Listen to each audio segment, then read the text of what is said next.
Hi friends, welcome to Raji vlogs. ఈరోజు special వచ్చేసి my స్టైల్లో బెండకాయ పులుసు అండి. ప్లీజ్ వీడియో లాస్ట్ వరకు చూడండి. హాయ్ ఫ్రెండ్స్, అందరూ ఎలా ఉన్నారు? బాగున్నారా? ఈరోజైతే మా ఇంట్లో నేను బెండకాయ పులుసు చేస్తున్నాను ఫ్రెండ్స్. ఇదిగో చూడండి, 1/2 కిలో బెండకాయలు, 2 ఉల్లిపాయలు, 2 పచ్చిమిరపకాయలు, అలాగే 2 చిన్న సైజు టమాటాలండి. ఫస్ట్ కలంలో ఆయిల్ వేసుకుని మిరపకాయలు, పచ్చిమిరపకాయలు, ఉల్లిపాయలు బాగా మగ్గనివ్వాలండి. బ్రౌన్ కలర్ వచ్చే వరకు బాగా ఉడికించుకోవాలి. చూడండి, అలా ఉడుకుతున్నప్పుడే కొద్దిగా 1 స్పూన్ సాల్ట్ వేసుకుని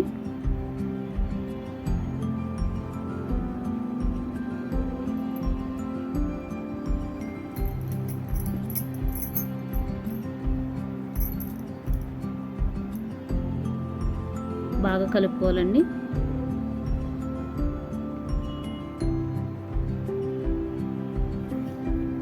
మూత పెట్టుకుని ఒక 5 నిమిషాలు బాగా ఉడికించుకోవాలి.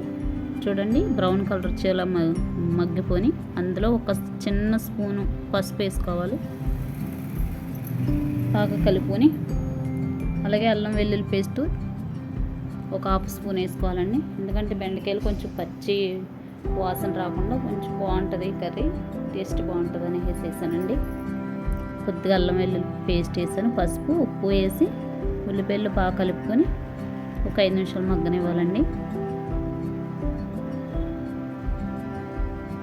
బాగా మగ్గిపోయాక కోసి పెట్టుకున్నటువంటి టమాటాలు, అలాగే శుభ్రంగా కడిగి పెట్టుకుని కట్ చేసి పెట్టుకున్నటువంటి బెండకాయ ముక్కలు వేసుకుని బాగా కలుపుకోవాలండి.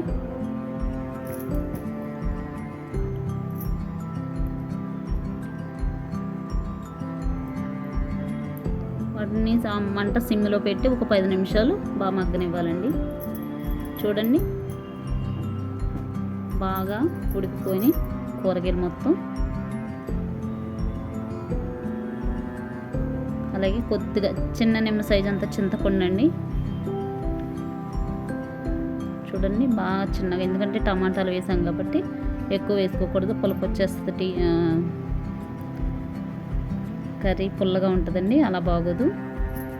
సరిపడగా చింతపండు తక్కువ వేసుకుని 1 స్పూన్ కారం వేసుకుని, ఇది మా ఇంట్లో నేను చేసుకునే కర్రీ కాబట్టి అండి, ఆ కర్రీకి సరిపడగా నేను కారం, సాల్ట్ అవి వేసుకుంటున్నాను. అయితే ఇది నా స్టైల్లో చేసినటువంటి కర్రీ అండి, బెండకాయ పులుసు.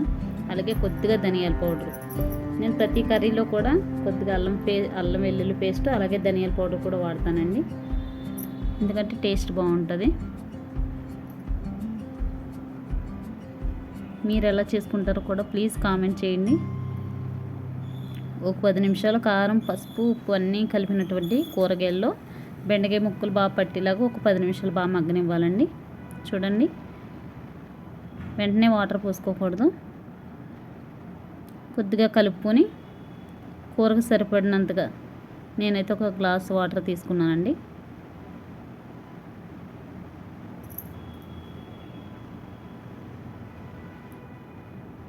ఆ గ్లాస్ వాటరు శుభ్రంగా కలుపుకోవాలి. అలాగే ఆ వాటర్లోనే ఒక 5 నిమిషాలు ఆగి మనం ఇందాక చూపించినటువంటి చింతపండు గుజ్జును కూడా వేసుకోవాలండి. అది మిస్ అయింది ఏమనుకోకండి.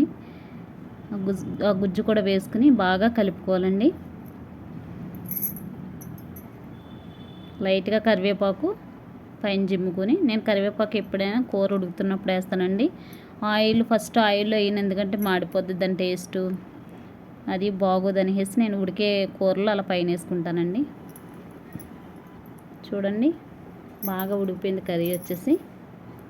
బాగా పులుసుగా కాకుండా బాగా ఇగురుగా కాకుండా సరిపడగా చూసి తించానండి. చూడండి, కూర ఇది నా స్టైల్లో చేసినటువంటి బెండకాయ పులుసు కర్రీ అండి. వీడియో నచ్చితే లైక్ చేసి కామెంట్ చేసి ప్లీజ్ సబ్స్క్రైబ్ చేసుకోండి. Thank you for watching.